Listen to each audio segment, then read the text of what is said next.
Hello everyone. आज हम लोग जैसा कि आपको पता है कि 72 बीपीएससी होने वाली है। 30 सितंबर से पहले 72 बीपीएससी एग्ज़ाम ले ली जाएगी। उसी विषय में एक और टॉपिक आज हम लोग लेके आए हैं, जो हर बार हम लोग देखते हैं कि जितने भी बीपीएससी एग्ज़ाम हुए हैं, जिसमें ख़ास तौर पे बिहार बजट से सवाल हमेशा पूछे जाते हैं।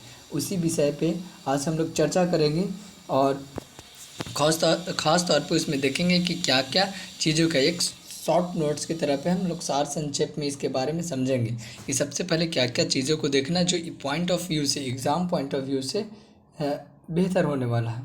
उन चीज़ों के बारे में हम लोग देखेंगे। चलिए शुरुआत करते हैं। सबसे पहले देखेंगे कि बजट पेश किसने किया, बजट का आंकड़ा क्या था, बजट कितनी थी, ठीक ना, या ऑलरेडी क्या क्या है इसके बारे में, उन विषयों पे हम लोग चर्चा करेंगे। ठीक है, चलिए शुरुआत करते हैं। बजट का सबसे पहले देखेंगे बिहार बजट पेश कौन करता है। तो आपको पता होगा कि ये वित्त मंत्री जो है उनके द्वारा पेश किया जाए। जैसे राष्ट्र का जो अपने देश का बजट है वो निर्मला सीतारमन पेश करती है, वही जो वित्त मंत्री, देश की वित्त मंत्री निर्मला सीतारमन पेश करती है, वही हमारा बिहार का बजट जो है, बिहार के जो वित्त मंत्री है विजेंद्र यादव, कौन, विजेंद्र यादव, उनके द्वारा पेश किया जाता है। ठीक है, इस बार विजेंद्र यादव द्वारा 3 फरवरी 2026 को 11 बजे पेश किया गया। सबसे पहले अगर ये देखें कि बजट का आकार कितना था, तो बजट का आकार इस बार जो रहा 3,47,589,76 करोड़।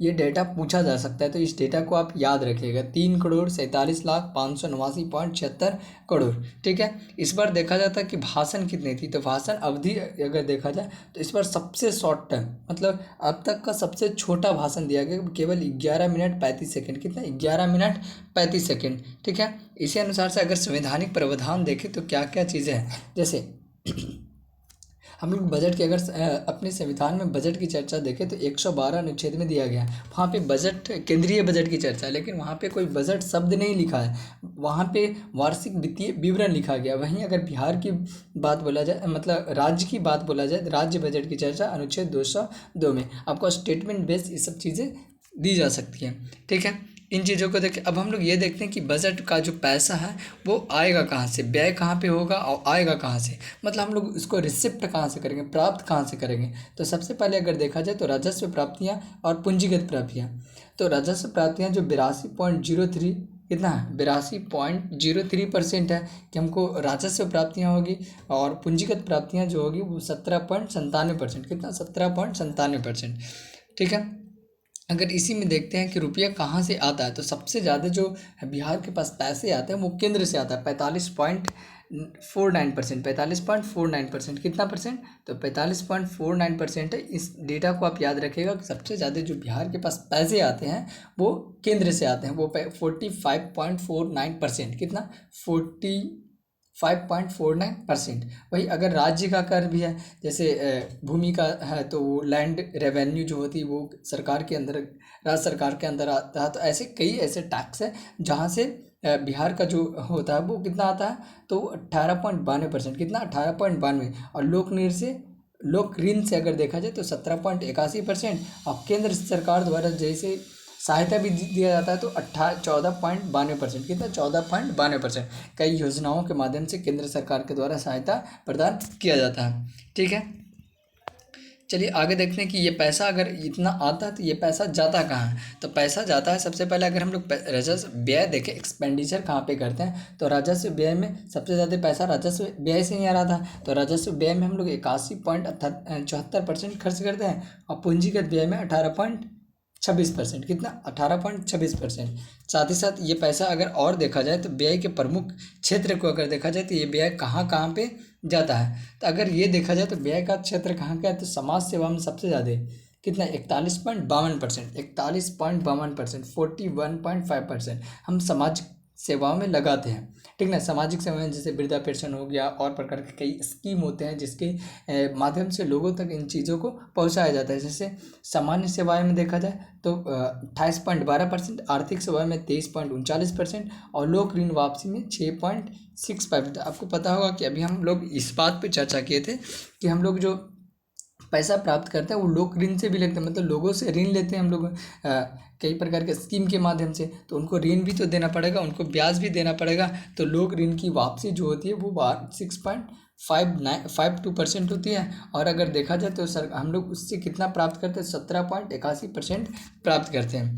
वही अगर देखा जाए तो ये बजट का जो थीम है वो क्या रहने वाला, तो इस बार का थीम था संपन्न बिहार समृद्ध बिहार। क्या था? संपन्न बिहार समृद्ध बिहार। क्या रहने वाला? संपन्न बिहार समृद्ध बिहार। संपन्न बिहार समृद्ध बिहार इस बार की थीम है। और ये जो इसका जो आधार है, इस बार बजट का जो आधार है वो 7/3 कितना, सॉरी 7/3 पर ही आधार है। 7/3 को आधार मानकर इसको किया गया। इसका फोकस क्षेत्र कौन कौन सा, किन किन सेक्टर में सबसे ज़्यादा पैसे खर्च किए जाएंगे।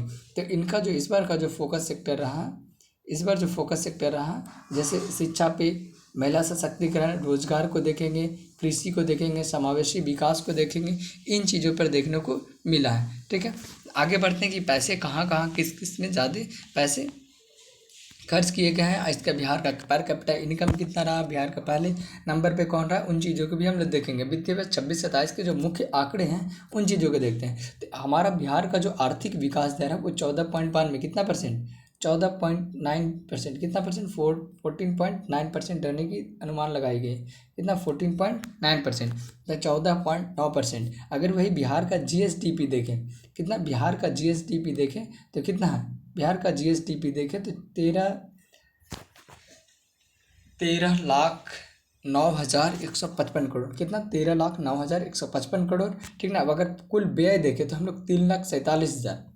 GSDP उतना है, तो कुल व्यय अगर देखें तो कितना, 3,47,000, 3,47,579.76 करोड़ रहने की अनुमान बताए गए। वही पूंजीगत व्यय अगर देखें, जैसे इंफ्रास्ट्रक्चर डेवलपमेंट के लिए पूंजीगत व्यय उसमें आता है, तो पूंजीगत व्यय देखा जाए तो 39,377 करोड़ रहने की बात बताई गई। साथ ही साथ हमारा जो अपना बिहार का जो राजस्व अधिशेष है, यहाँ पे इन्होंने अपने इस बजट में राजस्व अधिशेष को दिखाया। कहने का मतलब है जितना हमारे पास पैसा उसको खर्च करके हमारे पास पैसे बढ़ जाएंगे। तो जितने GSDP का 0.09% जो है वो कितना राजस्व बताया गया, अधिशेष, राजस्व अधिशेष बताया गया। ठीक है, जिसकी अगर हम लोग रकम को देखें तो कितना आ जाता है, तो 11,043 करोड़ रुपये को दिखाया गया राजस्व अधिशेष।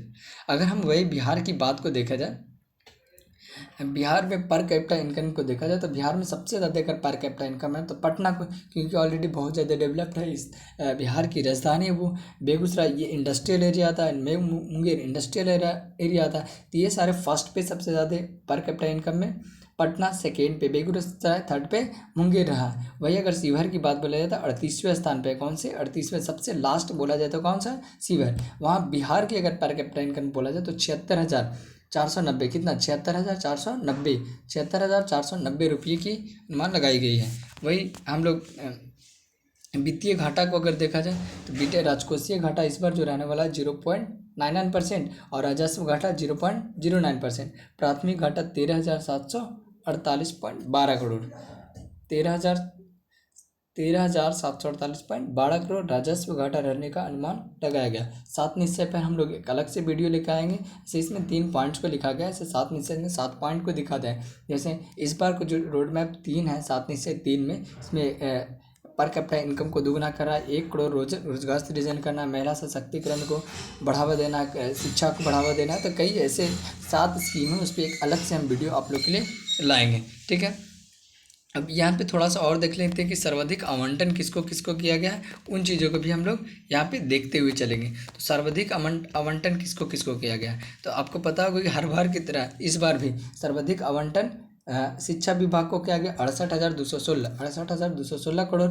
और जो 25.9% सर्वाधिक आवंटन है 25.9%। सेकेंड नंबर पर ग्रामीण विकास है 23,701 9.4%, कितना, 9.4%। और थर्ड पे जो है वो कितना, स्वास्थ्य विभाग को रखा गया 21,270 करोड़ 6.3%। इन तीनों को याद रखिएगा, ठीक ना। अब वहीं गृह विभाग को अच्छा दिया गया। अब फिर साथ ही साथ अगर देखें कि ग्रीनफील्ड एयरपोर्ट बनाने की घोषणा की गई, तो कहाँ, सुल्तानगंज, रक्सौल और नवादा में हाँ, नवादा की एक जगह है असम में, वहाँ पे और कौन क्या सा ग्रीनफील्ड एयरपोर्ट बनाने की घोषणा की। एक्सप्रेस वे 5 नए एक्सप्रेस वे बिहार में बनाने की भी घोषणा की गई। इन चीज़ों बात पे ध्यान रखेंगे।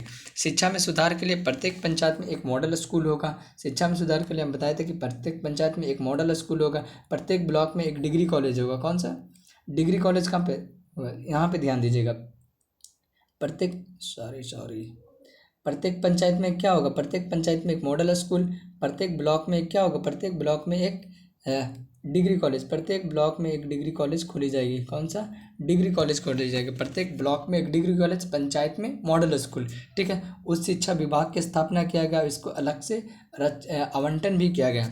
अगर किसान एवं महिला कल्याण के लिए बात देखा जाए तो कर्पूरी ठाकुर किसान सम्मान निधि, जननायक कर्पूरी ठाकुर किसान सम्मान निधि के तहत 3,000 एक्स्ट्रा दिया जाएगा। जो 6,000 लोगों को मिलता था, 6,000 आपको पता होगा कि 6,000 हर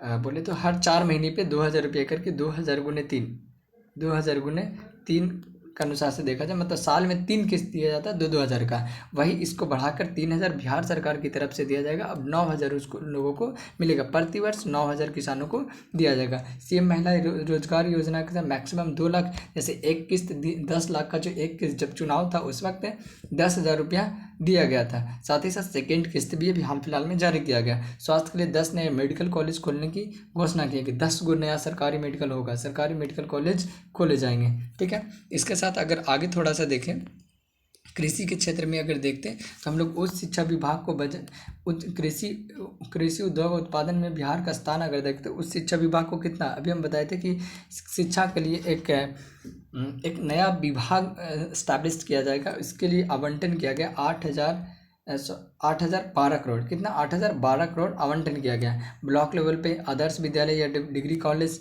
अभी बताए थे 60 लाख। यहाँ कुछ देर पहले हम लोग यहाँ पढ़े थे, यहाँ पे प्रत्येक पंचायत में एक मॉडल स्कूल, पंचायत में मॉडल स्कूल होगा। कहाँ पे होगा, 1 मिनट, पंचायत में क्या होगा, मॉडल स्कूल, पंचायत में मॉडल स्कूल, हर एक पंचायत में क्या होगा, मॉडल स्कूल, पंचायत में मॉडल स्कूल, ब्लॉक में डिग्री कॉलेज। तो वही चीज़ शिक्षा, नया शिक्षा विभाग, तो इसके लिए 8,012 करोड़ का आवंटन किया गया। वही चीज़ यहाँ पे भी लिखी गई है। ब्लॉक लेवल पर आदर्श और डिग्री कॉलेज की स्थापना कीजिएगा। औद्योगिक क्षेत्र के अनुसार औद्योगिक क्षेत्र के लिए कितना 60 लाख करोड़ तक का निजी निवेश को आकर्षित करना, 60 लाख करोड़ तक का निजी निवेश का आकर्षित करना। ग्रामीण सड़कें की लंबाई कितने हो गई, ग्रामीण सड़कें की लंबाई बढ़कर 1.19 लाख किलोमीटर हो गया। मखाना उत्पादन में बिहार कितना, विश्व में भारत में 95%, कितना 85% मखाना बिहार से उत्पादन होता है। एग्री इंफ्रास्ट्रक्चर मिशन के अनुसार से कितने 1 लाख करोड़ की निवेश का प्रावधान किया गया कि इस बार 1 लाख बिहार में एग्री इंफ्रास्ट्रक्चर मतलब एग्रीकल्चर बेस्ड में।